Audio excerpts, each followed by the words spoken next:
શું ચેતર વસાવાને ભાજપમાં લઈ જવાના પ્રયત્નો કરવામાં આવી રહ્યા છે? શું ચેતર વસાવા આગામી લોકસભાની ચૂંટણી ના લડી શકે તે માટેના તેમને ડામવાના પ્રયાસો કરી રહ્યા છે? આ બધું હું નથી કહી રહ્યો, આ બધું કહી રહ્યા છે આમ આદમી પાર્ટીના નેતાઓ. ફરી એકવાર આમ આદમી પાર્ટીના જે નેતા છે કૈલાસ ગઢવી, તેમની પ્રતિક્રિયા સામે આવી છે, જ્યાં તેમણે ચેતર વસાવાને ધમકાવીને ભાજપમાં લઈ જવાના પ્રયાસો કરાઈ રહ્યા હોય તેવો આરોપ લગાવ્યો છે. સાથે આટલેથી ન અટકતા તેમણે કહ્યું છે કે ચેતર વસાવા એક આદિવાસી મજબૂત નેતા છે. જેવી રીતે તેમની લોકપ્રિયતા વધી છે, જમીન સ્તરથી તે કામ કરતા દેખાઈ રહ્યા છે, તેના કારણે ક્યાંક ને ક્યાંક સરકારને આ વસ્તુ નથી ગમી રહી. તેમણે એવું પણ કહ્યું કે આદિવાસી નેતાઓના નામે કેટલાક નેતાઓ જે છે અત્યારે નાટક કરતા દેખાઈ રહ્યા છે. કોના તરફ તેમણે આ ઇશારો કર્યો છે ને શું છે સમગ્ર મામલો વાત કરીશું આ વિડીયોમાં.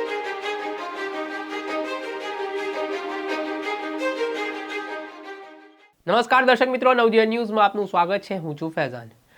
અત્યાર સુધીના ચેતર વસાવાના પ્રકરણમાં જે સમાચારો પ્રાપ્ત થયા છે તેમાં 40 દિવસ બાદ તે ડેડિયાપાડા પોલીસ સ્ટેશન ખાતે આત્મસમર્પણ કરવા માટે પહોંચ્યા હતા. કોર્ટે તેમના 3 દિવસના રિમાન્ડ મંજૂર કર્યા છે, પરંતુ નેતાઓની પ્રતિક્રિયા હજી પણ અટકી નથી રહી.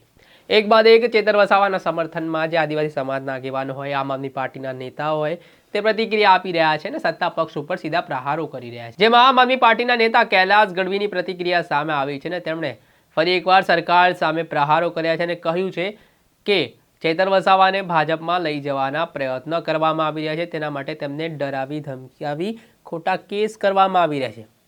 તો આટલેથી ન અટકતા તેમણે એવું પણ કહ્યું કે આગામી લોકસભાની ચૂંટણી આદિવાસી નેતા અને યુવાન ચેતર વસાવા ના લડી શકે તે માટે સરકારનું આ કાવતરું છે. જો કે આને લઈને ફરી એકવાર રાજનીતિ ગરમાઈ ચૂકી છે.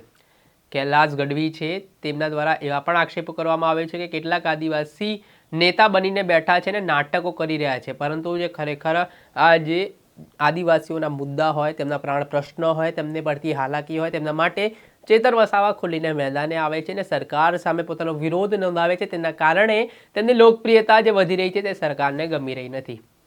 પહેલા તો કૈલાસ ગઢવી શું કહી રહ્યા છે તે જોઈ લઈએ. નમસ્કાર મિત્રો, જે તરીકાથી ચેતર વસાવાને હેરાન કરવા માટે ભારતીય જનતા પાર્ટી અને એની જે સરકાર છે એ દિવસ રાત એક કરી રહી છે. ખોટા કેસ હોય, બીજી જાતની વાતો હોય, ભાજપમાં લઈ જવાનું પ્રેશર હોય, લોકસભા ન લડે એના માટેનું આયોજન હોય, આ બધું કરી રહી છે. પણ ચેતર વસાવા ખરા અર્થમાં એક મજબૂત અને ઈમાનદાર યુવાન નેતા છે. સમાજના પડખે ઊભો છે. ભાજપના જે આજ સુધીના આદિવાસી નામ પર જે નાટક કરતા નેતાઓ છે એ નથી. એણે ખરા અર્થમાં આદિવાસી સમાજનું કલ્યાણ કરવા માંગે છે અને બાબા સાહેબ ભીમરાવ આંબેડકરની જે આદેશની આજ્ઞા છે એને પાળવાનો માણસ છે. અને આજ જ્યારે આવા સમયમાં એ જે લડાઈ લડી રહ્યા છે એમાં અમે બધા સમસ્ત રૂપે બધા રીતે તન મન ધનથી સાથે જઈએ અને સહકાર આપવા બેઠા જઈએ અને ભાજપને કહી દઈએ છીએ કે એક સમયે આ જ દેશમાં બિરસા મુંડાએ જે રીતે અંગ્રેજો સામે, અત્યાચારીઓ સામે, અહંકારીઓ સામે લડાઈ લડીને અને પોતાની જાન નિછાવર કરીને પણ ભારતની સ્વતંત્રતા માટે લડાઈ લડી હતી, એ જ રીતે આજ આ અહંકારી અને ઘમંડી લોકોના સામે ચેતર વસાવા લડાઈ લડી રહ્યા છે. અને એ જે રીતે બિરસા મુંડાએ જીત મેળવી હતી એ રીતે આપણે પણ જીત મેળવશું ને આપણે એના જોડે છીએ. પહેલે લડે તે ગોરો સે, અબ લડેંગે ચોરો સે. જય હિન્દ. જેવી રીતે કૈલાસ ગઢવી દ્વારા સીધા સરકાર ઉપર આક્ષેપો પણ કરવામાં આવ્યા છે, પરંતુ હવે આ રાજનીતિ છે, રાજનીતિમાં પ્રકારના દાવપેચ અને રાજકીય કિન્નાખોરી જોવા આપણને મળતી હોય છે.